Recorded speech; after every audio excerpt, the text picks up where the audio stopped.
আসসালামু আলাইকুম হোমিওপ্যাথিক বন্ধুরা। আমি এখন আলোচনা করব আয়োডিয়াম। এই মেডিসিনটা কোন কোন রোগে ব্যবহৃত হয় সেটা আপনাদের দেখাবো। দেখুন, এই মেডিসিনটা খুব গুরুত্বপূর্ণ মেডিসিন। 1 নম্বর পয়েন্টে আছে মেলাসমাস। এই রোগটা বেশিরভাগ শিশুদের ক্ষেত্রে দেখা যায়। শিশুরা দিন দিন শুকিয়ে যায়, এটা আয়োডিয়ামের লক্ষণ। শিশুরা অত্যন্ত ক্ষুধা, বেশি আহার করতে পারে না, আহার করলেই সুস্থ বোধ করে, তারপরেও শরীর শুকায় যায়। এটা আয়োডিয়ামের প্রথম লক্ষণ, বিশেষ করে শিশুদের ক্ষেত্রে বেশি ব্যবহৃত হয়। তারপরে আছে যুবতীদের দুর্বলতা। তারপরে আছে জরায়ুর ক্যান্সার। ডাক্তার ফ্যারিংটন বলেছেন জরায়ুর ক্যান্সারেও আয়োডিয়ামের অত্যন্ত গুরুত্বপূর্ণ ভূমিকা পালন করে। মাসিকের সময় অত্যন্ত দুর্বলতা, মাসিক বাদামি রঙের, জরায়ু হতে প্রচুর পরিমাণ ঋতুস্রাব বহুদিন ধরে চলতে থাকে। ক্যান্সার, আয়োডিয়াম ক্যান্সার রোগের একটি অন্যতম প্রধান ঔষধ।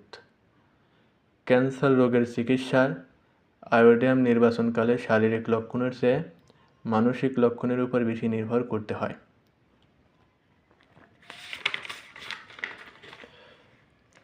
আরও আছে হুপিং কাশি।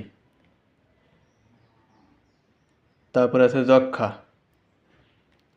উদ্রাময়, সর্দি, যাদের ঘন ঘন সর্দি লাগে, নাক দিয়ে তরল পানির মতো পড়ে, হৃদরোগ আছে, নিউমোনিয়া, ম্যালেরিয়া জ্বর।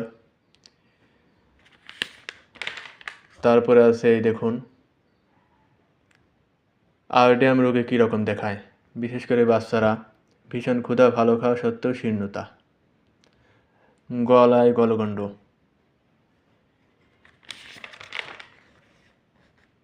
পেট খুব বড় দেখায়, ভয়ানক ক্ষুধা, তারপরেও রোগীর শরীর ভালো হয় না। ঠান্ডা দুধ খেলে উপশম, বিশেষ করে কোষ্ঠকাঠিন্য উপশম হয়। এইগুলা আয়োডিয়ামের গুরুত্বপূর্ণ লক্ষণ। আপনারা ভালো করে দেখে নেবেন। আমি কিছু গুরুত্বপূর্ণ লক্ষণ তুলে ধরলাম আপনাদের সুবিধার জন্য। ধন্যবাদ।